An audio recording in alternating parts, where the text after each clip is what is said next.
Welcome back to Alchemist online.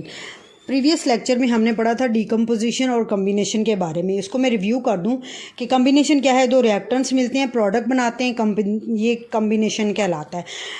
Product का टूटकर reactants में दोबारा से कन्वर्ट होना डीकम्पोजिशन कहलाता है। इसको हम दो तरह से स्टडी करेंगे।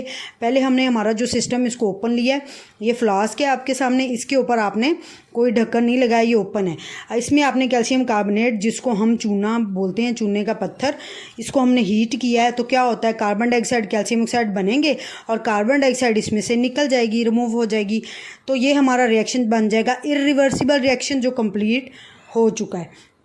दूसरी सूरत में हमने इस पूरे रिएक्शन मिक्सचर को क्लोज सिस्टम में तब्दील कर दिया कि हमने क्या किया, फ्लास्क के ऊपर ढक्कन लगा दिया है। तो इस सूरत में क्या हो रहा है, कैल्शियम कार्बोनेट को हम फिर हीट करेंगे तो क्या हो रहा है, रिएक्टेंट तो बन रहे हैं, ये टूट रहा है, उसी चीज़ में डिकम्पोज हो रहा है कार्बन डाइऑक्साइड और कैल्शियम ऑक्साइड जिससे ये बना था।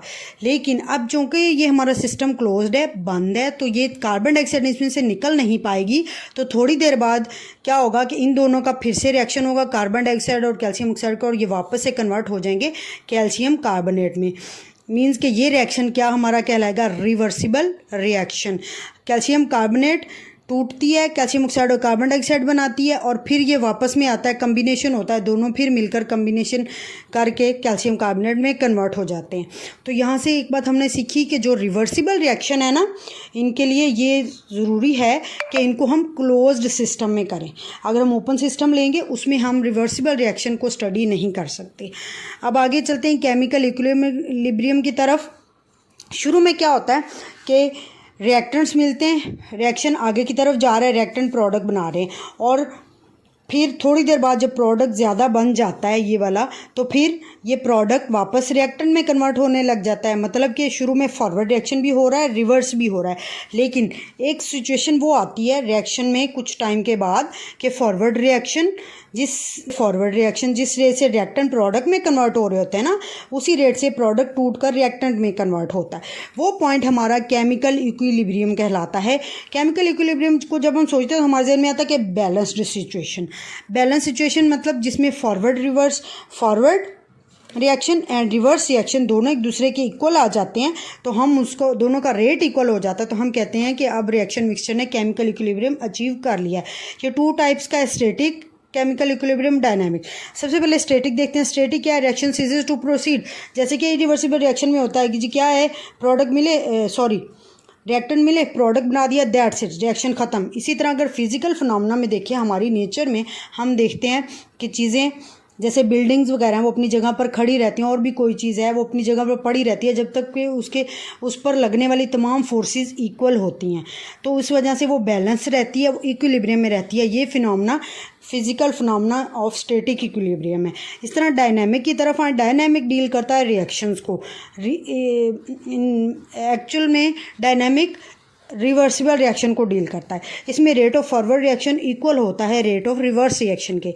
अब इसको मैं एग्जांपल से इस तरह समझाऊंगी। सपोज करें आपके पास हाइड्रोजन है, आयोडीन है, ये कंबाइन होकर बनाते हैं हाइड्रोजन आयोडाइड, और थोड़ी देर के बाद जब ये बहुत ज़्यादा बन जाती है तो क्या होता है, हाइड्रोजन आयोडाइड जो होती है डिकम्पोज होती है और बना देती है हाइड्रोजन और आयोडीन। अब पहले तो क्या होगा, रिएक्टेंट मिलेंगे, फॉरवर्ड रिएक्शन हो रहा है। शुरू में फॉरवर्ड रिएक्शन तेज़ होता है, लेकिन जो रिवर्स रिएक्शन होता है स्लो होता है। लेकिन थोड़े टाइम गुजरने के बाद जब प्रोडक्ट बन जाता है तो प्रोडक्ट वापस रिएक्टेंट में टूटना शुरू हो जाता है। तो रिवर्स रिएक्शन जो है वो भी तेज़ हो जाता है। यानी शुरू में फॉरवर्ड तेज़ होगा, रिवर्स रिएक्शन स्लो होगा, थोड़ी देर के बाद रिवर्स तेज़ हो जाएगा, फॉरवर्ड स्लो हो जाएगा। लेकिन एक पॉइंट तब वो आता है जिस पर दोनों के रेट इक्वल हो जाते हैं। उस पॉइंट को हम डायनेमिक इक्विलिब्रियम बोलते हैं। इस पर कंसंट्रेशन जो होती है ना रिएक्टेंट्स की, यहाँ पर रिएक्टेंट कौन से हैं, हाइड्रोजन और आयोडीन, और प्रोडक्ट्स की हाइड्रोजन आयोडाइड, इनकी कंसंट्रेशन रिएक्शन मिक्सचर के अंदर हाइड्रोजन आयोडीन और हाइड्रोजन आयोडाइड, इनकी कंसंट्रेशन जो है वो इक्विलिब्रियम में आ जाएंगी, कांस्टेंट रहेंगी, उनमें कोई चेंज नहीं आएगा। किस पॉइंट पर, जब ये डायनामिक इक्विलिब्रियम अचीव कर लेंगे।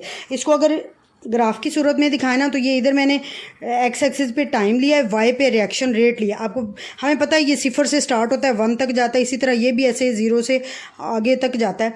शुरू में क्या है, फॉरवर्ड रिएक्शन का रेट यहाँ पर ज़्यादा है और ये डिक्रीज़ होता है टाइम के साथ। रिवर्स रिएक्शन का रेट देखें तो टाइम के शुरू में कम है लेकिन टाइम गुजरने के साथ साथ बढ़ता है। तो एक पॉइंट वो आता है जिस पर रिवर्स रिएक्शन फॉरवर्ड रिएक्शन का रेट रिवर्स रिएक्शन के रेट के बराबर आ जाता है और इसको हम डायनेमिक इक्विलिब्रियम बोलते हैं।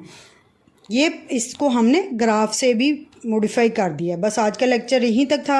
नेक्स्ट आपके लिए इसका नेक्स्ट टॉपिक लेकर आऊँगी। Stay tuned, like, subscribe, share my video so that you may be able to clarify your basic concepts of chemistry.